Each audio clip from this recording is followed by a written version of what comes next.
Morning. আমি time দেখাচ্ছি, দেখো এখন বাজে 11:20। মানে আমার জন্য খুব আর্লি ব্রেকফাস্ট, কারণ এখানে না এত আলো, ভীষণ তাড়াতাড়ি ঘুম ভেঙে যায়। আমার সকালের রুটিন যা যা করি নর্মালি, যোগা টোগা সব করা হয়ে গেছে। ব্রেকফাস্ট নিয়ে বসে পড়েছি। সিম্পল ব্রেকফাস্ট যেটা আমি বলি, তো আমাকেই বানাতে হয়। কাজে ওখানে বম্বেতে যেরকম পোহা, উপমা, সাবুদানা ওসব আর এখানে হয় না। এখানে মোটামুটি ব্রেড, অমলেট, ফল, আজকে অ্যাকচুয়ালি কলা নেই যেটা আমার খুব ফেভারিট, আর ব্ল্যাক কফি। আসলে আজকে আমি তোমাদের সাথে এই জন্যে কথা বলছি, আজকেই আমার এই বাড়িতে লাস্ট ডে। আজকে মনটা খুব খারাপ। তো যাই হোক, আমি কালকেই আমার ফ্লাইট। তো আমি ভাবলাম যাওয়ার আগে এবার নতুন কি হয়েছে তোমাদের একবার দেখিয়ে নিই। চলো, তার আগে না ব্রেকফাস্টটা করে নিই, তারপরে তোমাদের দেখাই। চলো, তোমাদের নিশ্চয়ই মনে আছে, দেখো গতবার এই বাথরুমটা করিয়েছিলাম আমি।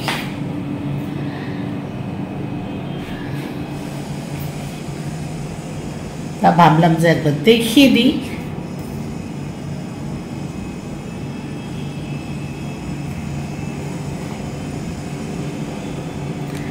আর এছাড়া যেগুলো করেছি দেখাচ্ছি। মানে এবছর মানে হ্যাঁ, সত্যি কথা, বছরটাই পাল্টে গেছে। এটা ডিসেম্বরে হয়েছিল, আর এইগুলো আমি মে মাসে এসে করালাম। তো অলমোস্ট 6 মাস পরে, আর নেক্সট ইয়ার তো বলাই যেতে পারে। পরে এবার যেটা নতুন লেগেছে সেটা তো তোমাদের দেখিয়েছি, তাও একবার দেখিয়ে দিচ্ছি। সেটা হচ্ছে কিচেনে এই চিমনিটা। এরপরে আমার অ্যাকচুয়ালি স্টাডিটা আগে করার প্ল্যানটা এই জন্যই ছিল যে স্টাডিটাতে কম কাজ। তো আমি ভাবলাম ওরা কিরম কাজ করে দেখে নেব, সেই বুঝে পরের কাজগুলো করাবো। এবার তোমরাই দেখে বলো যে কেমন করেছে, সেই বুঝে আমি বাকি রুমগুলো এদের দিয়েই করাবো। আমার তো বেশ পছন্দ হয়েছে। এটা তো বুঝতেই পারছো, বুক শেলফ একদম ওপর থেকে নিচ অব্দি, মানে এটা 9 ফিট বাই 4 ফিটের একটা পুরো বুক শেলফ তৈরি হয়েছে। আর এইটা আমার ভীষণ পছন্দ হয়েছে। এই প্রবলেম এলইডি লাইট হলে, যাই হোক, এটা আমার ভীষণ পছন্দ হয়েছে। এই ডিজাইনটাও আমি দিয়েছি। এটা স্টাডি টেবিল, আর তার সঙ্গে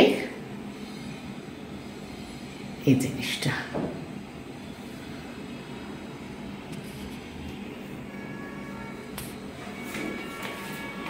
এসে যে কাজটা সবার আগে শুরু হয়েছিল সেটা হলো এই বারান্দা। এটা 3 দিনের কাজ, যেটা বললাম ওরা 10 দিন লাগিয়েছে, ভেঙে ফেলে রেখেছে। তারপরে আজকে ভোট, কালকে তারপরে ওই যে নিম্নচাপ, এসব অনেক কিছু। যাই হোক, আলটিমেটলি এটা তৈরি হয়েছে এবং ভীষণ পছন্দের একটা জায়গা হয়েছে। সন্ধেবেলা এখানে বসলে এত হাওয়া, মানে আড্ডা মারার জন্য একদম আইডিয়াল জায়গা। বা একাও যদি থাকো, 1 কাপ চা নিয়ে যদি এখানে বসো, ঘন্টার পর ঘন্টা কেটে যাবে। কারণ সামনে পুরো জিনিসটা দেখো, মেট্রো লাইনটা একদম পরিষ্কার দেখা যাচ্ছে। বসলে ভীষণ ভালো লাগে, সন্ধেবেলা তো আরও ভালো লাগে। তো এটা আমার খুব পছন্দের একটা জায়গা তৈরি হয়েছে। তারপরে একবার দীপালিকে নিয়ে গেলাম, একবার ওই শিপ্রাকে নিয়ে গেলাম, গিয়ে খোঁজাখুঁজি করে আলটিমেটলি এই সোফা কাম বেডটা আমি কিনেছি। এটাও আমার খুব পছন্দ হয়েছে।